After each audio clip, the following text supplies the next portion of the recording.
प्रभु यीशु मसीह के अति पवित्र और सामर्थ्य नाम में आप सभी को अनुग्रह तथा शांति बहुतायत से मिलती रहे, आमीन। आप सभी को शैमुएल तांडी का प्रेम भरा नमस्कार। मित्रों, आंखों के समीप रखा जाने वाला सिक्का सूर्य को भी आपकी दृष्टि से ओझल कर सकता है और धन का प्रेम आपके हृदय में भरकर परमेश्वर को वहां से निकाल सकता है। भौतिकवाद के इस युग में धन प्राप्ति की इच्छा के कारण हजारों लोग यीशु मसीह के इन शब्दों को भूल गए हैं। यदि मनुष्य सारे जगत को प्राप्त करे और अपने प्राण की हानि उठाए तो उसे क्या लाभ होगा? मरकुस 8 उसका 36 पद। मित्रों, धन का प्रेम मनुष्यों के हृदय को दूषित कर देता है और उनकी प्रसन्नता को खराब करके एक दूसरे के प्रति विद्वेष की भावना को जागृत कर देता है। धन के प्रेम के कारण डकैतियां पड़ती हैं और हत्याएं होती हैं, जिनका समाचार प्रतिदिन अखबारों में पढ़ने तथा टीवी में देखने को मिलते हैं। हम धन प्राप्त करने में इतने मग्न हैं कि आत्मिक बातों और परमेश्वर के बारे में सोचने के लिए हमारे पास समय तक नहीं है।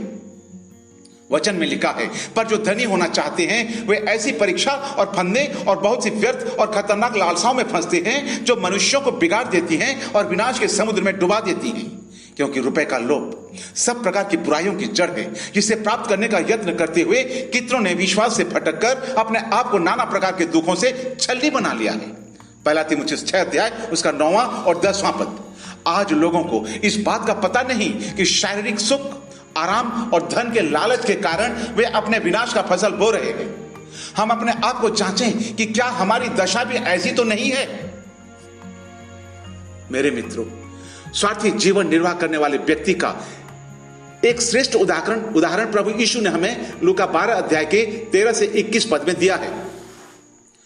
उस व्यक्ति ने अपनी संपन्नता के समय में यह कहा था, मैं अपनी बखारियां तोड़कर उनसे बड़ी बनाऊंगा और वहां अपना सब अन्न और संपत्ति रखूंगा और अपने प्राण से कहूंगा कि प्राण, तेरे पास बहुत वर्षों के लिए संपत्ति रखी है, चैन कर खा पी सुख से रह।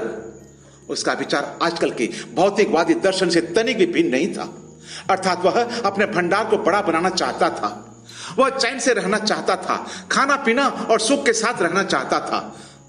परंतु मेरे मित्रों, क्या आप जानते हैं, परमेश्वर की दृष्टि में वह मूर्ख निकला। उसकी मृत्यु निकट थी। हां, हम इस विचार को सुबह से शाम तक अपने रेडियो और टीवी के कार्यक्रमों में इस प्रकार पाते हैं, जहां पर हमें देखने को और सुनने को भी मिलता रहता है। इसमें सुख, आराम और भौतिक संतोष प्रदान करने वाले भोजन पर बल दिया गया तो है। हर स्थान पर हमें उत्साहित किया जाता है कि हम आराम से रहें और उत्तम भोजन करें, अर्थात हमसे इस संसार के भौतिक तथा नाशवान वस्तुओं को प्राप्त करने के बारे में कहा जाता है। आराम और भौतिक वस्तुओं को अधिकाधिक मात्रा में पाने के चक्कर में संयम, निषेध और आत्म अनुशासन को भुला दिया गया है। इनसे हमारा सिर्फ शरीर ही सुख रहता है, जो कि नाशवान है, परंतु आत्मा नहीं, जो परमेश्वर का निवास स्थान है।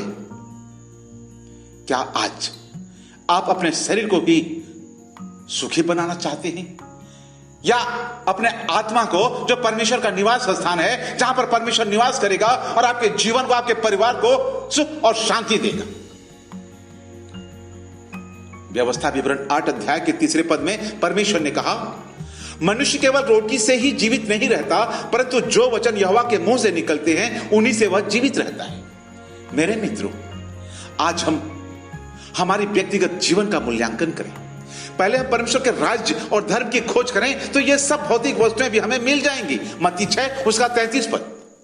क्या आप चाहते हैं कि ऐसा ही हो? तो ऐसा निर्णय लेने में परमेश्वर आप सभी की सहायता करें। आमीन।